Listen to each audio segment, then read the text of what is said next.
ಭಟ್ಕಳ ಜಲಕಂಟಕ ಪ್ರಕರಣ ಮೃತರ ಸಂಖ್ಯೆ 11ಕ್ಕೆ ಏರಿಕೆ. ಉತ್ತರ ಕನ್ನಡ ಜಿಲ್ಲೆಯ ಭಟ್ಕಳ ತಾಲೂಕಿನ ಅಳ್ವೆಕೋಡಿ ಕಡಲ ತೀರದಲ್ಲಿ ಸಂಭವಿಸಿದ ಭೀಕರ ದುರಂತದಲ್ಲಿ ಮೃತಪಟ್ಟವರ ಸಂಖ್ಯೆ 11ಕ್ಕೆ ಏರಿಕೆಯಾಗಿದೆ.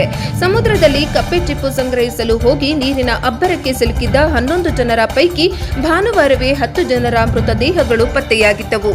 ಆದರೆ ನಾಪತ್ತೆಯಾಗಿದ್ದ ಮಾದೇವ್ ನಾಯಕ್ ಎಂಬುವರ ಪತ್ತೆಗಾಗಿ ಶೋಧ ಕಾರ್ಯ ಮುಂದುವರೆದಿತ್ತು.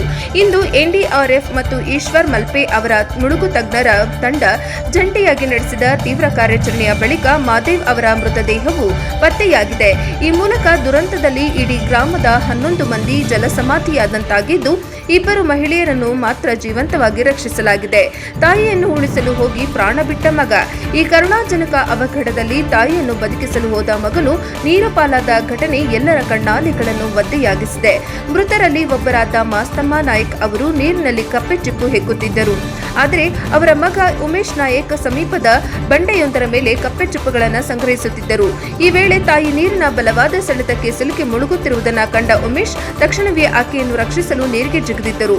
ಆದರೆ ತಾಯಿ ಕೊಂಚ ದಪ್ಪಗಿದ್ದ ಕಾರಣ ನೀರಿನ ಅಬ್ಬರದ ನಡುವೆ ಅವರನ್ನು ದಡಕ್ಕೆ ಎಳೆದುಕೊಂಡು ಬರಲು ಉಮೇಶ್ಗೆ ಸಾಧ್ಯವಾಗಲಿಲ್ಲ. ಕೊನೆಗೆ ತಾಯಿಯನ್ನು ಕಳೆದುಕೊಂಡು ತಾನು ಮೇಲಕ್ಕೆ ಬರಲು ಯತ್ನಿಸುವಾಗ ನೀರಿನಲ್ಲಿ ಮುಳುಗುತ್ತಿದ್ದ ಇನ್ನಿಬ್ಬರು ಮಹಿಳೆಯರು ರಕ್ಷಣೆಗಾಗಿ ಉಮೇಶ್ ಅವರ ಕಾಲನ್ನು ಗಟ್ಟಿಯಾಗಿ ಹಿಡಿದು ಎಳೆದಿದ್ದಾರೆ. ಹೀಗಾಗಿ ಭಾರ ತಡೆಯಲಾಗದೆ ಉಮೇಶ್ ಕೂಡ ನೀರಿನಲ್ಲಿ ಮುಳುಗಿ ಮೃತಪಟ್ಟಿದ್ದಾರೆ ಎಂದು ಪ್ರತ್ಯಕ್ಷದರ್ಶಿ ಮಂಜುನಾಥ್ ನಾಯಕ್ ತಿಳಿಸಿದ್ದಾರೆ.